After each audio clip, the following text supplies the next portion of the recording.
Halo semuanya, perkenalkan kami dari kelompok 16. Saya Fardi Beistio bersama rekan saya. Perkenalkan, nama saya Raffi Aziz Ramadan.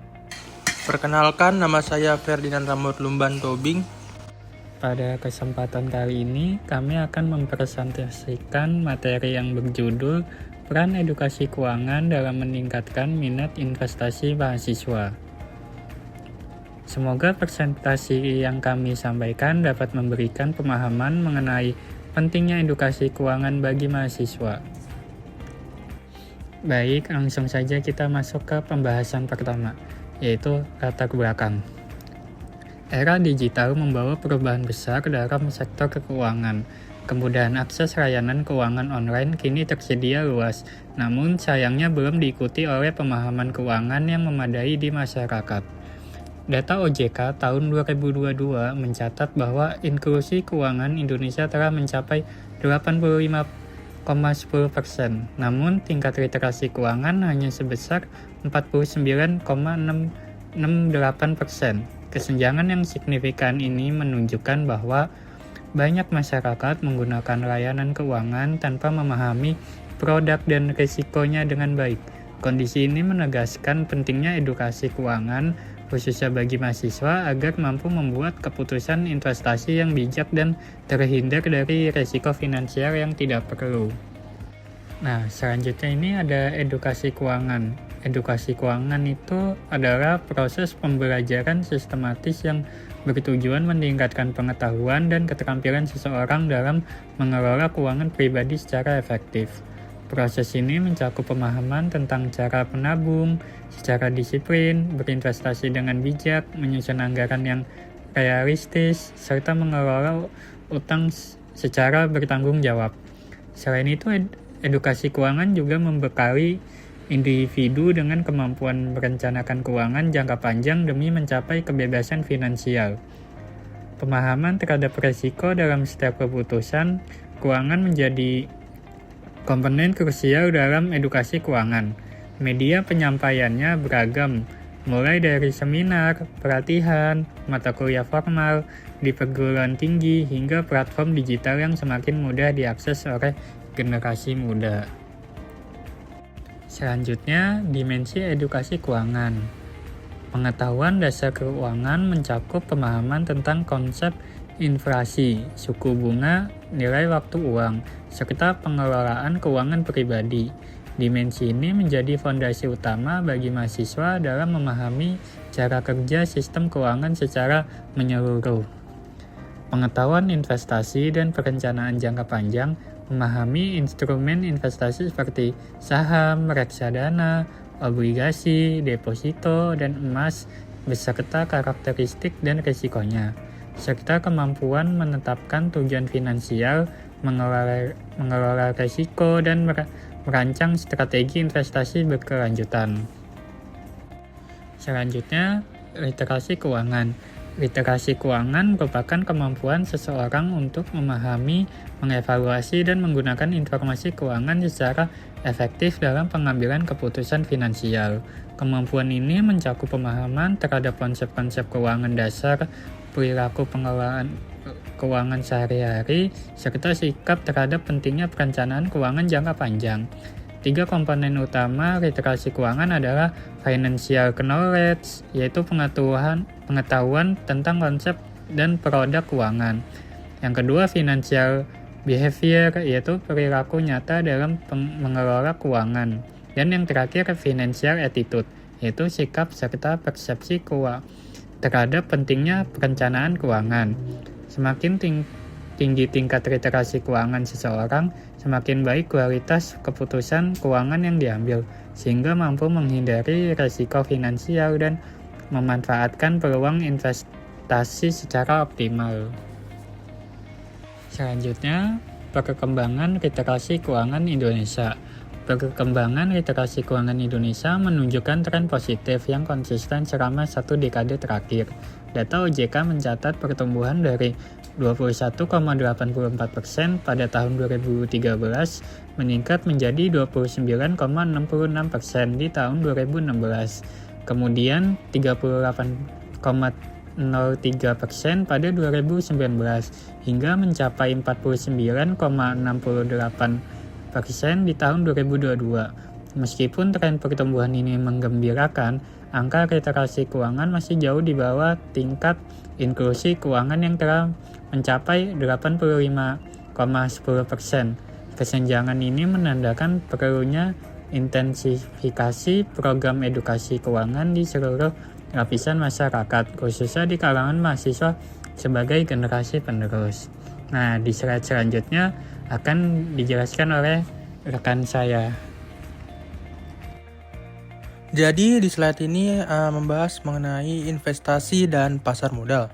Investasi adalah kegiatan menanamkan dana dengan harapan memperoleh keuntungan di masa depan. Berbeda dengan menabung yang hanya berfokus pada penyimpanan dana. Investasi bertujuan untuk mengembangkan nilai aset secara aktif. Pemahaman tentang perbedaan mendasar ini menjadi langkah awal yang penting bagi siapapun yang ingin memulai perjalanan investasi. Instrumen investasi yang terjadi di pasar modal Indonesia meliputi saham, reksadana, obligasi, surat berharga negara atau SBN, deposito, dan emas. Setiap instrumen menawarkan karakteristik yang unik dari segi likuiditas, imbal hasil, dan profil risiko. Setiap instrumen investasi memiliki tingkat keuntungan dan risiko yang berbeda-beda. Pemahaman mendalam tentang karakteristik masing-masing instrumen menjadi kunci keberhasilan dalam berinvestasi secara bijak dan terencana. Jadi di slide selanjutnya membahas mengenai investasi mahasiswa. Minat investasi mahasiswa didefinisikan sebagai keinginan dan ketertarikan untuk melakukan kegiatan investasi. Minat ini muncul setelah seseorang memperoleh pengetahuan tentang manfaat investasi, yang kemudian ditunjukkan melalui ketertarikan terhadap pasar modal. Aktif mencari informasi investasi, serta antusias mengikuti seminar dan pelatihan terkait investasi.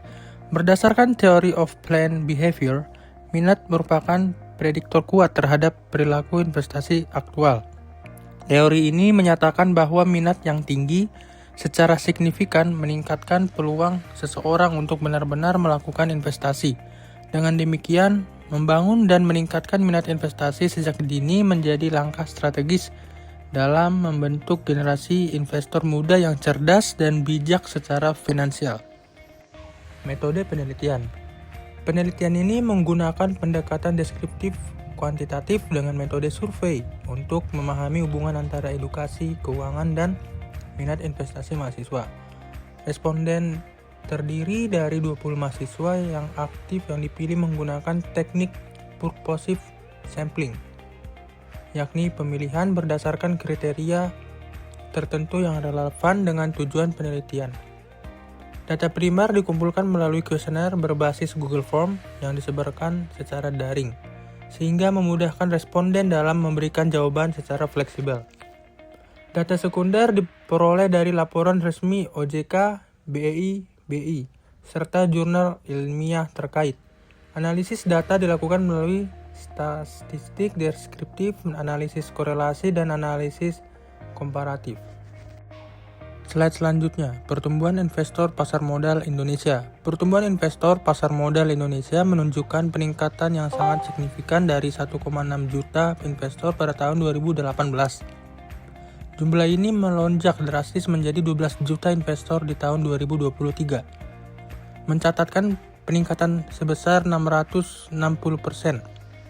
Fakta menarik lainnya adalah lebih dari 50% investor merupakan generasi muda yang berusia di bawah 30 tahun. Data ini menunjukkan peluang besar untuk mengembangkan program edukasi keuangan di perguruan tinggi guna memaksimalkan potensi mahasiswa sebagai investor masa depan. Mekanisme pengaruh edukasi keuangan. Edukasi keuangan meningkatkan pengetahuan mahasiswa tentang berbagai instrumen investasi dan cara kerja pasar modal. Dengan pemahaman ini, mahasiswa mampu memahami pengelolaan risiko melalui strategi diversifikasi portofolio sehingga tidak bergantung pada satu jenis instrumen saja. Edukasi keuangan menumbuhkan rasa percaya diri atau self-efficacy dalam mengambil keputusan investasi, sekaligus mengubah pola pikir mahasiswa menjadi berorientasi jangka panjang. Hasilnya, keputusan investasi didasarkan pada analisis rasional dan bukan sekadar mengikuti tren ataupun FOMO. Sebelumnya, terima kasih kepada rekan saya. Selanjutnya, saya akan membahas faktor yang mempengaruhi minat investasi. Yang pertama, faktor internal. Tingkat pengetahuan keuangan yang dimiliki mahasiswa menjadi dasar utama dalam menentukan minat berinvestasi. Motivasi untuk memperoleh keuntungan finansial mendorong keberanian mengambil keputusan. Persepsi terhadap risiko investasi mempengaruhi kesiapan bertindak, sementara rasa percaya diri yang tinggi mendukung pengambilan keputusan investasi yang lebih rasional dan terarah. Yang kedua, faktor eksternal. Ketersediaan program edukasi keuangan di lingkungan kampus memberikan fondasi pengetahuan yang terstruktur. Pengaruh informasi dari media sosial turut membentuk persepsi mahasiswa terhadap investasi. Dukungan dari keluarga dan teman sebaya memperkuat motivasi, sedangkan kemudahan akses aplikasi investasi yang semakin user-friendly menurunkan hambatan untuk mulai berinvestasi. Selanjutnya, ada peran edukasi keuangan. Mahasiswa yang telah mengikuti edukasi keuangan terbukti memiliki pemahaman yang lebih baik tentang dunia investasi. Mereka mampu memahami manfaat investasi jangka panjang dan strategi pengelolaan risiko yang tepat. Edukasi keuangan juga membantu mahasiswa menghindari keputusan investasi berdasarkan emosi atau FOMO atau Fear of Missing Out, serta mampu membedakan antara investasi legal dan skema ilegal. Hasilnya adalah peningkatan kepercayaan diri untuk memulai dan mengelola portofolio investasi secara mandiri. Selanjutnya, ada strategi. Yang pertama, perguruan tinggi perlu mengoptimalkan galeri investasi atau pojok bursa sebagai pusat edukasi praktis serta menyelenggarakan seminar, pelatihan, workshop, dan simulasi investasi secara rutin untuk meningkatkan minat dan pemahaman mahasiswa. Yang kedua, OJK, BEI, dan BI diharapkan memperluas jangkauan program edukasi melalui platform digital. Kerjasama sinergis antara perguruan tinggi, pemerintah, dan lembaga keuangan menjadi kunci keberhasilan peningkatan literasi keuangan mahasiswa secara menyeluruh. Selanjutnya, kesimpulan, edukasi keuangan memainkan peran vital dalam meningkatkan minat investasi mahasiswa. Literasi keuangan yang baik terbukti meningkatkan minat dan kepercayaan diri mahasiswa untuk berinvestasi di pasar modal. Pertumbuhan signifikan investor muda di Indonesia menunjukkan potensi besar mahasiswa sebagai pelaku investasi masa depan. Program edukasi keuangan harus terus ditingkatkan baik dari segi kualitas maupun jangkauan dengan tujuan akhir menciptakan generasi yang bijak dalam mengelola keuangan dan investasi secara bertanggung jawab. Selanjutnya, saran untuk perguruan tinggi. Perguruan tinggi disarankan untuk memperbanyak program literasi keuangan dalam kurikulum akademik dan mengembangkan fasilitas galeri investasi sebagai laboratorium praktik bagi mahasiswa. Selain itu, OJK, BEI, dan BI diharapkan memperluas program edukasi keuangan ke berbagai daerah yang belum terjangkau. Untuk mahasiswa disarankan untuk aktif mencari informasi keuangan dari sumber terpercaya, mengikuti kegiatan edukasi seperti seminar dan pelatihan investasi yang tersedia, serta mulai berinvestasi secara bertahap sesuai dengan kemampuan finansial masing-masing. Sekian presentasi dari kelompok kami. Terima kasih sudah meluangkan waktu untuk menyaksikan video ini sampai selesai. Semoga materi yang kami sampaikan dapat menambah wawasan dan bermanfaat bagi kita semua. Mohon maaf apabila masih terdapat kekurangan dalam penyampaian maupun isi materi. Sampai jumpa pada kesempatan berikutnya. Terima kasih.